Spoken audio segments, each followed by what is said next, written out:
Pour gagner leur vie, ils se lèvent au milieu de la nuit. Tous les matins, des centaines de Kenyans quittent leur bidonville à la recherche d'un travail.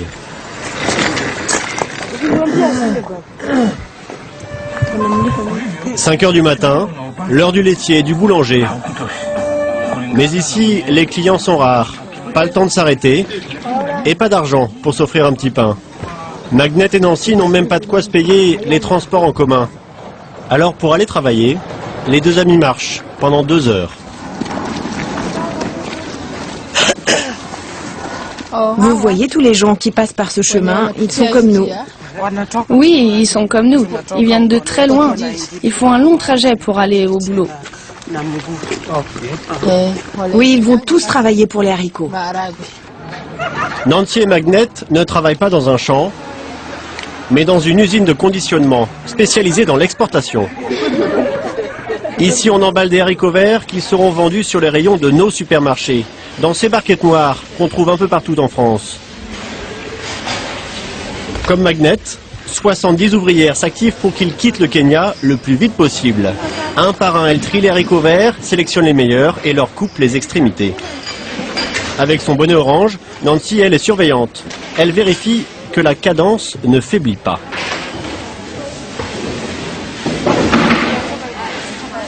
Bon, moi je note les horaires et ce que fait chacune des filles. Ensuite, je remonte ça là-haut, à la direction. Car ici, chaque ouvrière travaille debout, 10 à 12 heures par jour, à la chaîne.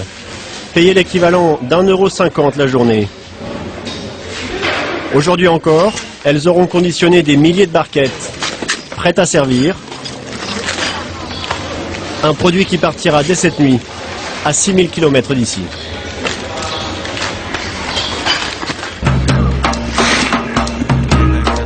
Le Kenya et sa carte postale. Sa faune et sa nature exceptionnelle. Un paradis pour animaux sauvages. Et un climat hors du commun. Ici, la végétation est luxuriante. Tout y pousse très vite et très facilement.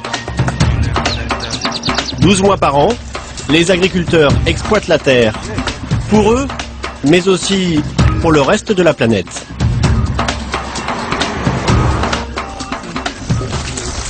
En Europe, le haricot vert pousse 1 fois par an. Ici, il peut y avoir jusqu'à 6 récoltes. Dis-moi, il va falloir récolter ici. Si on pouvait avoir la même qualité partout, ce serait vraiment bien. Je serais très content. Yes, Christopher. Francis Munguna ne rate jamais un appel de ses clients anglais. Ancien boucher, il s'est lancé dans le business il y a 4 ans, avec succès. C'est lui le patron de l'usine où travaillent Nancy et Magnet. En plus de sa société, il possède aussi ses 40 hectares de culture qu'il vient contrôler tous les soirs, minutieusement. Car Francis Munguna ne vend que du haricot vert extra fin, le produit préféré de ses clients. Si vous regardez la taille, il n'est pas très épais. C'est ce qu'on appelle l'extra fin. Et quand vous le rompez comme ça, il se coupe d'un coup. Alors que si vous les laissez pousser trop longtemps, vous aurez des fils entre les deux bouts. Mais là, vous le coupez, et vous voyez, c'est propre. Un légume exceptionnel, c'est la réputation des haricots verts du Kenya. Pour obtenir cette qualité, Francis Munguna utilise une poignée d'engrais, arrose ses plants, rien de plus.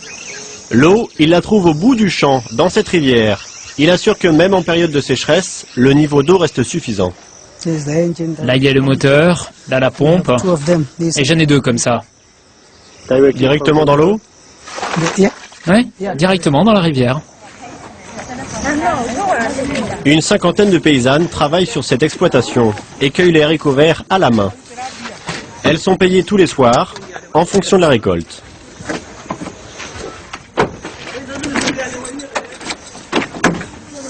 Qu'est-ce que c'est? Là, c'est de l'argent pour payer ces dames. Ok. Yes. Patel, nafanya hesabu. Bon, celles qui n'ont pas encore été payées, vous amenez vos numéros. Alors, toi, ça fait 156 shillings.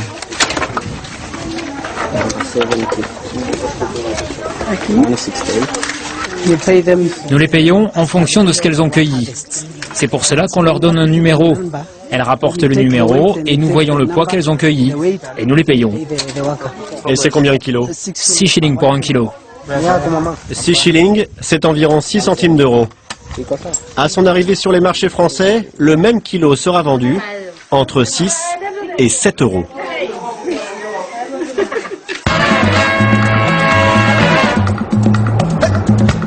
Pour les exploitants de haricots verts, l'activité est donc devenue rentable. Du coup, ils sont des dizaines à s'être placés sur le créneau. Tous regroupés autour de l'aéroport de Nairobi pour faire décoller leurs marchandises le plus vite possible, 2 jours après la récolte. Parmi eux, Sunripe, l'un des plus gros exportateurs kenyans.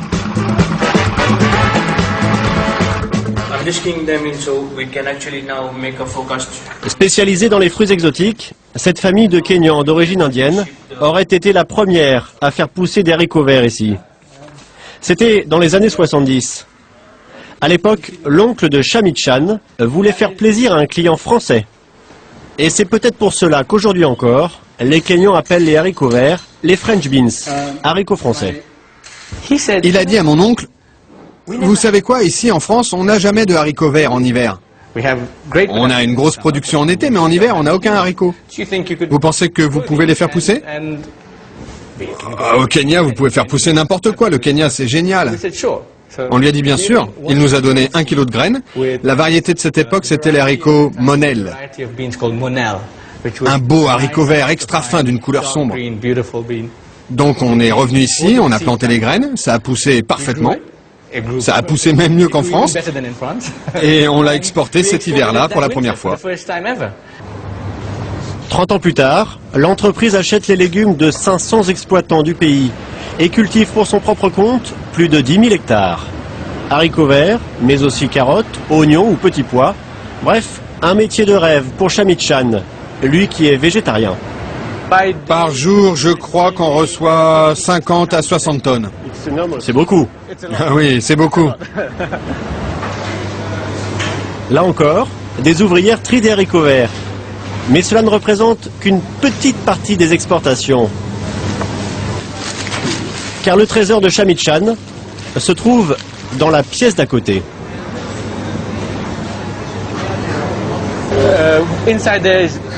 Là, à l'intérieur, il y a des produits un peu sensibles. Alors, comme en ce moment j'ai un rhume, du coup, je préfère ne pas rentrer. Un sas de protection où tous les visiteurs sont soigneusement désinfectés. Car à l'intérieur, une centaine d'ouvrières manipulent des légumes déjà lavés. Une tâche en moins pour la ménagère européenne. Et pour lui faciliter encore le travail, les haricots verts sont découpés en petits morceaux calibrés. Il n'y aura plus qu'à les faire cuire. Bref, un produit idéal pour consommateurs paresseux, et visiblement, ils sont très nombreux dans l'hémisphère nord.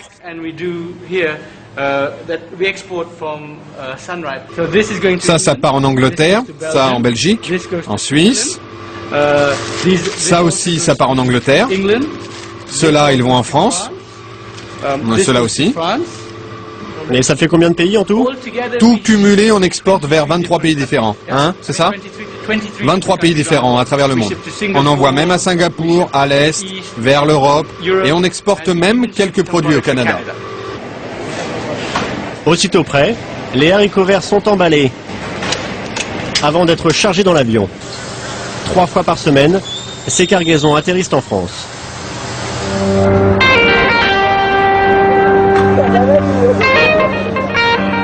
Avec ces exportations, le Kenya a donc trouvé une nouvelle source de devises.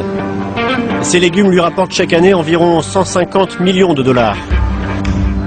Pourtant ici, plus d'un habitant sur 2 vit en dessous du seuil de pauvreté. La flambée des matières premières n'a rien arrangé. L'inflation est à 10%. Elle risque de grimper encore les prochains mois. Dans les faubourgs de la capitale, ils sont de plus en plus nombreux à réclamer de quoi manger. Et parmi eux, nos ouvrières des haricots verts. Nous retrouvons Magnette et Nancy un dimanche après-midi. Aujourd'hui, elles ne travaillent pas et nous emmènent dans le bidonville de Mukuna, là où elles vivent. 300 000 personnes qui font tourner une économie parallèle de petits commerces et de services. Une ville dans la ville, avec sa rue principale, et derrière ses petites portes, des ruelles de tôle, où vivent les deux amis avec leur famille.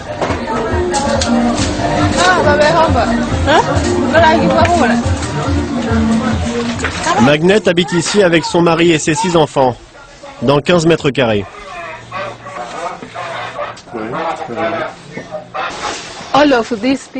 Les dessins là sur le mur, c'est mon garçon qui les a faits. Tous ces dessins, c'est mon petit garçon. Derrière le salon, une autre pièce fait office de deuxième chambre, de salle de bain et de cuisine. Avant-hier, j'ai acheté du charbon. J'en prends un peu et je le mélange avec du sable et de la terre séchée. Comme ça, je n'utilise que très peu de charbon. Et je peux préparer n'importe quelle nourriture, ça marche bien. Des économies sur le charbon, car Magnette n'a pas toujours de quoi nourrir ses 6 enfants. Des haricots verts, elle en mange rarement, ils sont souvent trop chers. Pour ce soir, il lui reste un peu de farine, qu'elle mélangera avec du chou. Et ici, même l'eau est payante. Pour faire des économies, elle doit la stocker. On garde le plus d'eau possible dans ces bidons. Parce que ça ne coûte pas cher.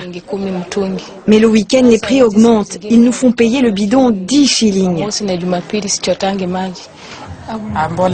Pourtant, Magnette et Nancy se considèrent comme privilégiées, car elles vont au travail 3 jours par semaine, de quoi sauver les apparences.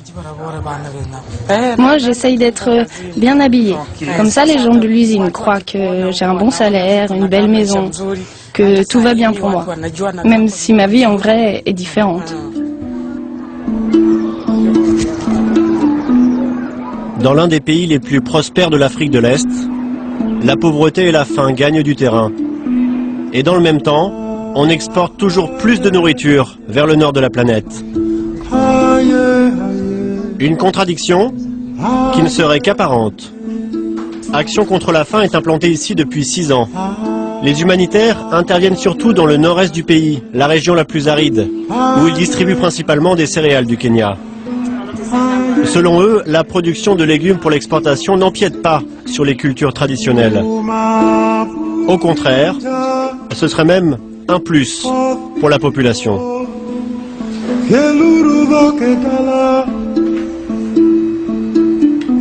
C'est une source énorme pour l'emploi des main-d'œuvre, des gens qui n'ont pas une éducation, donc qui sont basés sur des main-d'œuvre très simples. Donc il y a plein d'emplois à cause de la production de légumes et des fruits dans cette zone qui contribuent à l'économie de la population locale et aussi au pays, bien sûr. Le haricot vert comme facteur de développement. La famille de Peter Mwangi fait partie de ces petits bénéficiaires. Ils vendent leurs haricots verts à une coopérative qui les exportera. Une vingtaine de kilos par jour. Peter Mwangi a planté ses premiers haricots verts il y a une dizaine d'années. Sans oublier sa consommation personnelle. Ici, il récolte du riz pour sa famille. Mais de l'autre côté de son champ, ce sont des haricots verts qu'il fait pousser pour l'export. Oui, c'est un bon business. Avec les haricots verts, j'ai pu acheter une vache. Et j'ai commencé des travaux dans ma maison. Cultiver les terres du Kenya pour nourrir des Européens ne bouleverserait donc pas l'équilibre alimentaire local.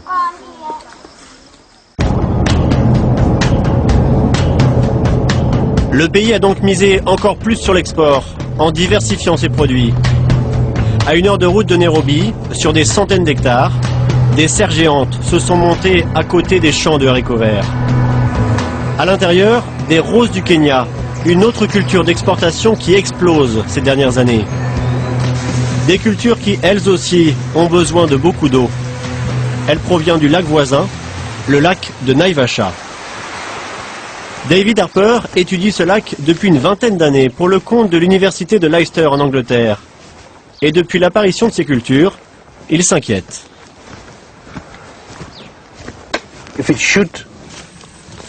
S'il n'y avait pas de pompage, le niveau de l'eau serait à peu près au-dessus de ma tête, au niveau de cet arbre. Et vous pouvez le voir avec des jeunes arbres qui n'ont pas plus de 10 ans. La dernière fois que le niveau du lac était à leur hauteur, ça devait être il y a environ 15 ans. Au Kenya, le scientifique anglais a été le premier à mettre en garde contre les dérives de cette nouvelle agriculture. Quand vous achetez une rose, en fait, vous achetez de l'eau du lac Naivasha. 90% de cette rose, en fait, c'est de l'eau. Et pour les haricots verts, c'est pareil? Oui, exactement. Une catastrophe qui s'accélère, car les rivières n'amènent plus assez d'eau pour permettre au niveau du lac de remonter. Selon David Harper, les désirs des consommateurs du Nord ont sur ces berges un coût environnemental exorbitant.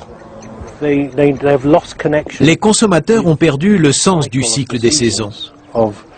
Ils n'achètent plus ce qui est disponible seulement en hiver pour se nourrir. Maintenant, nous voulons des fraises 12 mois par an, alors que quand j'étais enfant, on les avait 2 mois par an. La façon dont notre société a évolué ces 20 dernières années, c'est d'inciter le consommateur à acheter de la nourriture de moins en moins chère, sans qu'il se demande vraiment comment elle est arrivée dans nos rayons de supermarché.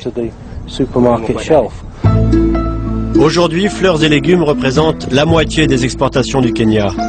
Mais cette réussite est remise en cause.